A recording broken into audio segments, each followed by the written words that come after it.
Okay, here's another word problem. Joe and Andy had a total of 700 cards. I know that amount of cards that Joe has plus the amount of cards Andy has, that should equal 700. So eventually I'm going to have two things added together equals 700 is what that first line is going to tell me.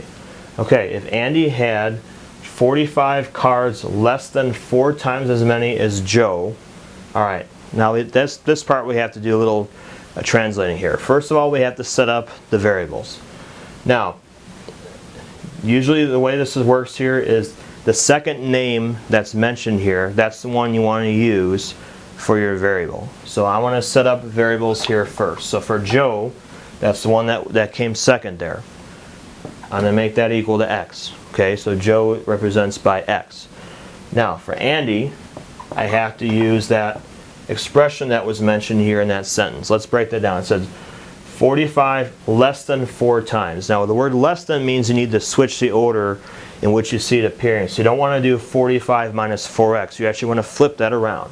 So I have 4 times x, that's a 4x, and then you have 45 less than that. So this is what that would look like algebraically. I would have 4x minus 45. So again, less than means you got to switch the order the way that it's written there in the sentence. So I have 4x minus 45.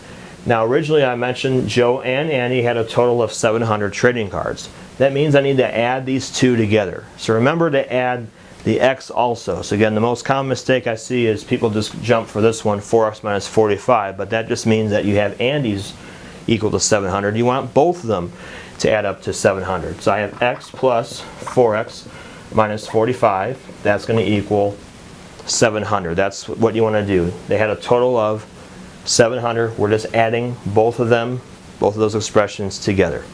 Okay. Now we're going to do some like terms. So x and 4x, that's 5x. And then we're going to write the rest of it out.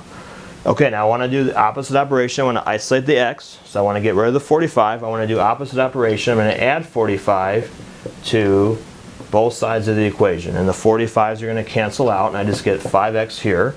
And I get 745 left over. Okay, the last thing that you want to do here is we're going to divide. We have 5 times x, so we want to do opposite operation. Divide that side, both sides by 5. Don't forget to divide, do the same thing on both sides of the equation there. And then once I divide that out, what I get is 149.